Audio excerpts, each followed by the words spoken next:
Gyroscopic precession. Why can't we understand it?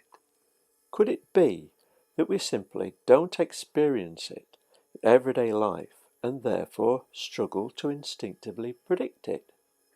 This video does not discuss gyroscopic precession in scientific detail, but simply why we don't instinctively understand it and how we can understand it, or at least a method that's helped my understanding of it. Precession is the movement of a spinning body's axis relative to its surroundings.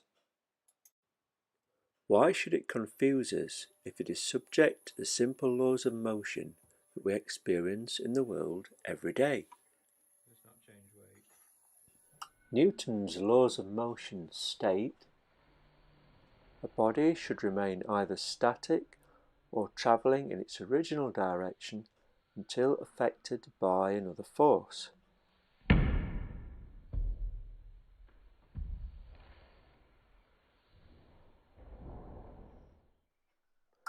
If an object's movement is straight, it is known as linear, and if it is turning, it is known as angular.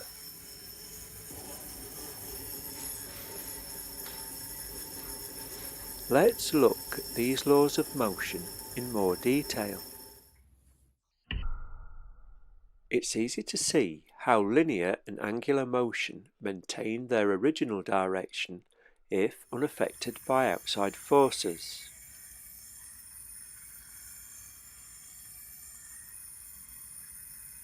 With linear motion, we can see how an object follows an influencing force.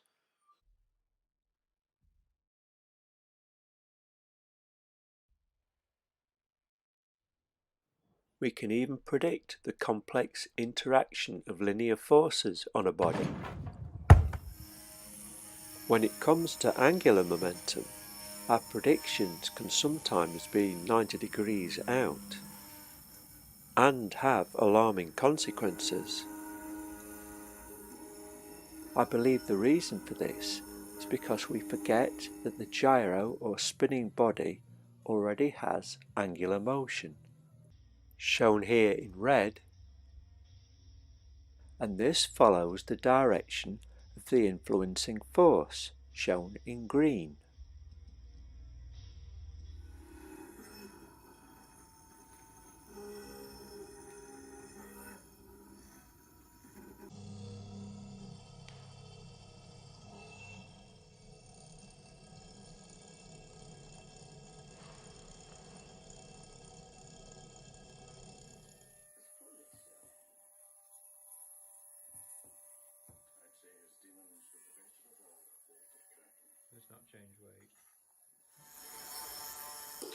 There may be some examples which take a little more thinking about. The gyroscope precesses around its pivot like a spinning top, seemingly without direction. Gravity is the influencing force acting down along the gyroscope's axis.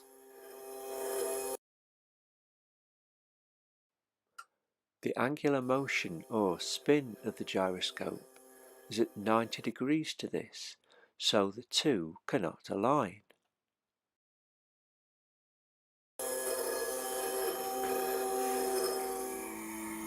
If the two forces could align, the outcome would be very different.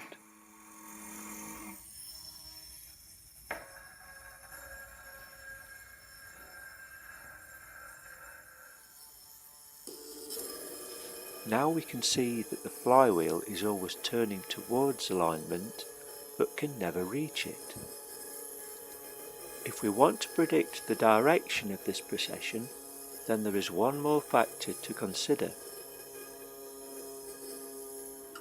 When a gyroscope travels around an orbit, it has an inside and an outside edge, which are turning in opposite directions.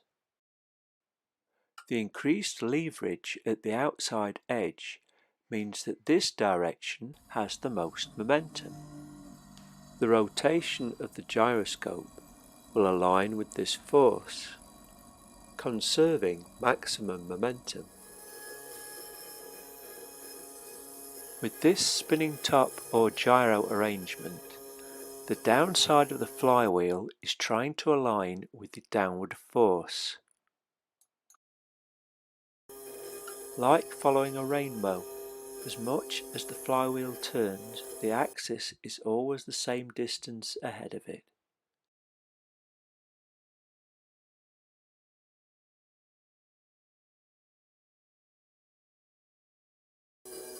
I hope this principle helps you as much as it has helped me. Thank you for watching.